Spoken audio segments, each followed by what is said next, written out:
Welcome back. And we're cutting live to Prime Minister Modi in Gwalior. Those visuals on your screen amid the election blitz in Madhya Pradesh and Rajasthan. Prime Minister Modi leading the BJP charge, the saffron camp, banking on brand Modi when it comes to securing victory in both Rajasthan and Madhya Pradesh. Prime Minister Modi was in Rajasthan, Chittorgarh, to launch development projects worth 7,000 crore.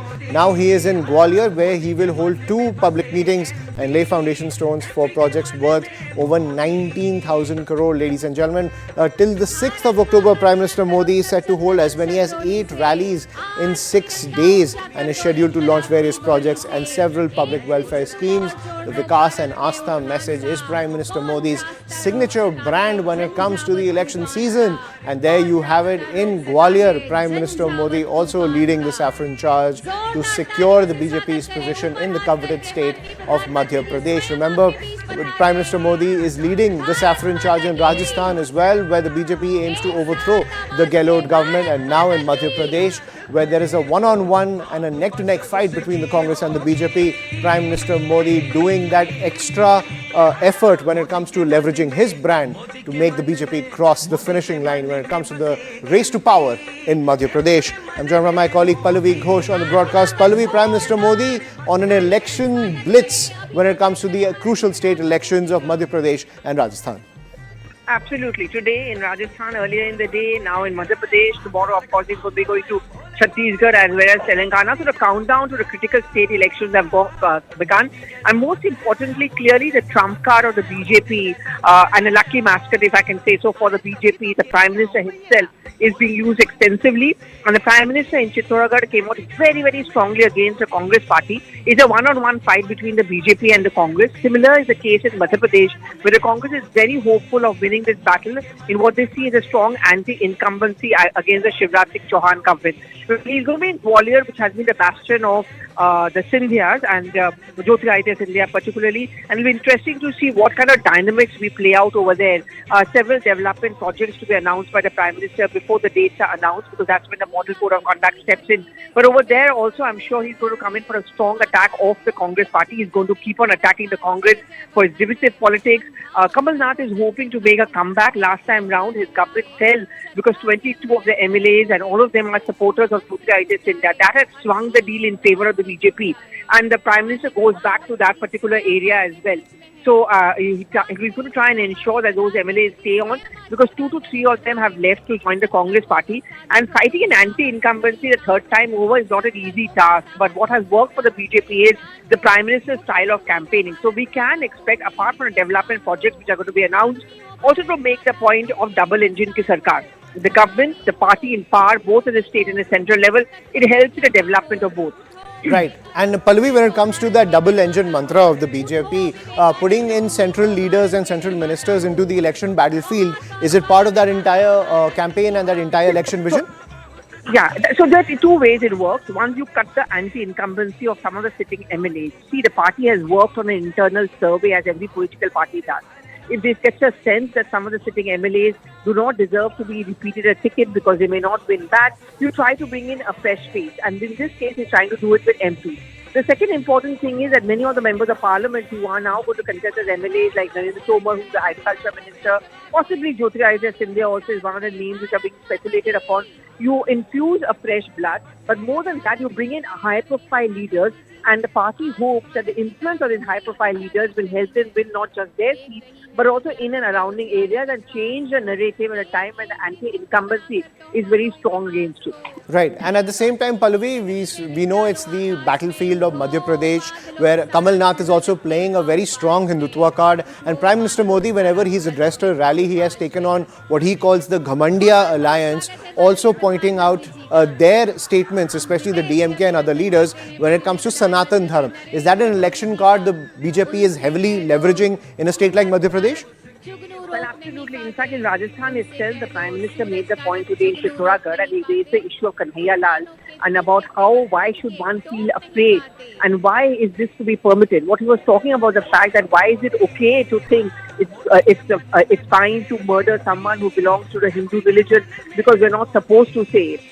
Same card he'll play in Madhya Pradesh as well. We know it's Devnagari in the sense that Ujjain, Mahakaleshwar, and Kamal Nath, you're absolutely right. In fact, Kamal Nath knows that is a swing factor, which is why when this entire Sanatan Dharm controversy came up, there were two decisions which were taken by him. One, unlike his party, he quickly distanced himself from the comments of Udayanithi Stalin.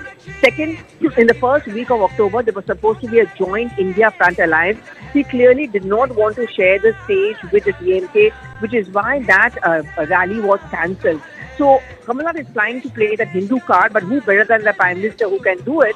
So you are going to see that kind of comments coming in from the PM, pointing out the hypocrisy and double standards of the Congress party. All this is very interesting, really, Ayushman, in the backdrop of the article which has been written by Rahul Gandhi yesterday called Satyam Shivam Sundaram.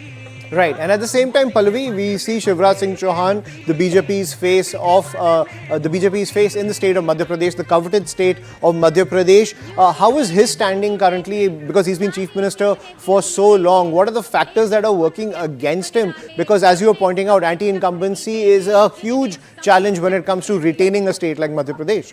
Oh yes, absolutely. Anti-incumbency, of course, is going to be strong against Shivraj Singh Chauhan. A fatigue often sets in. But will the BJP take the risk of announcing a CM face? It's highly unlikely. These things are very often suggestive. Because the BJP, like the Congress of late, has also decided not to announce a CM face because what you do is you ensure that no infighting takes place, and secondly, you keep the guessing game going. That works very often with the voters. You know, when names like Tomar are put into the field, are you thereby then suggesting that he could become the CM face tomorrow? So you don't make an announcement. But as a sitting chief minister, Shivraj Singh Chauhan has been given that kind of an importance by the Prime Minister. Obviously, he's on stage. He occupies a central position. Much of the campaign at the state level, apart from the PM, of course, has been done by Shivraj Singh Chauhan. But he also epitomizes the face of anti-incumbency, which the BJP may hope to cut by fielding fresher faces, newer faces, high-profile faces like sitting MPs as well. Right. And Pallavi, when we talk about the India Alliance, Congress Party and the Aam Aadmi Party are in the same boat when it comes to the India Alliance. Any political differences when it comes to the strategies in Madhya Pradesh? Because the Aam Aadmi Party is always very keen on expanding its footprint beyond Delhi and Punjab. See, the problem for Congress would be because in states where there's a straight Congress versus BJP fight, like in Rajasthan, Chhattisgarh, Madhya Pradesh, you wouldn't want anyone else to step in, and certainly not the Aam Aadmi Party. That's been the grievance of Punjab and Delhi Congress. That in straight fight cases, the Aam Aadmi Party turns up and it hurts our vote bank. It did in Gujarat, it did in Goa. So they would ideally want AAP to stay away. No categorical assurance is coming from the AAP to the Congress that they're going to stay away from campaigning. Because Arvind Kejriwal, as we know, Ayushman, has campaigned recently in parts of Madhya Pradesh, Rajasthan and Chhattisgarh. And that's what sets many within the Congress party, that how can we trust him? That's one. Second, if you ask me about division within the India front, I just gave you that example of Udayanithi Stalin. Clearly, Kamal Nath distanced himself. Clearly, Kamal Nath sent out that message, I don't want to share the stage with the DMK, because the moment I do so, the entire Sanatan Dharm narrative will come back into a forefront, and that's going to help the BJP against me.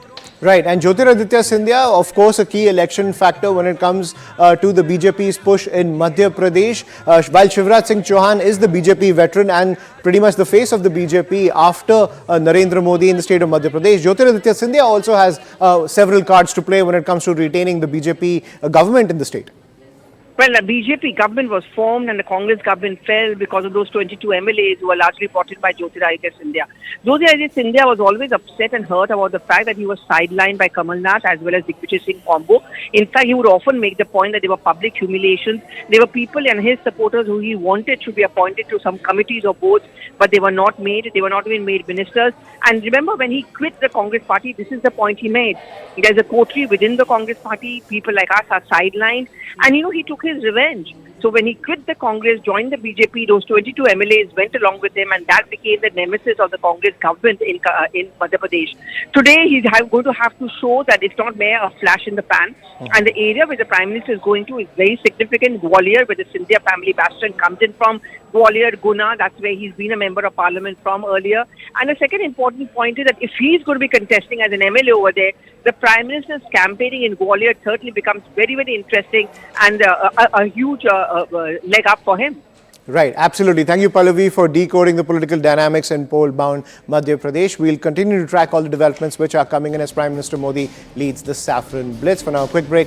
More news and updates on the other side.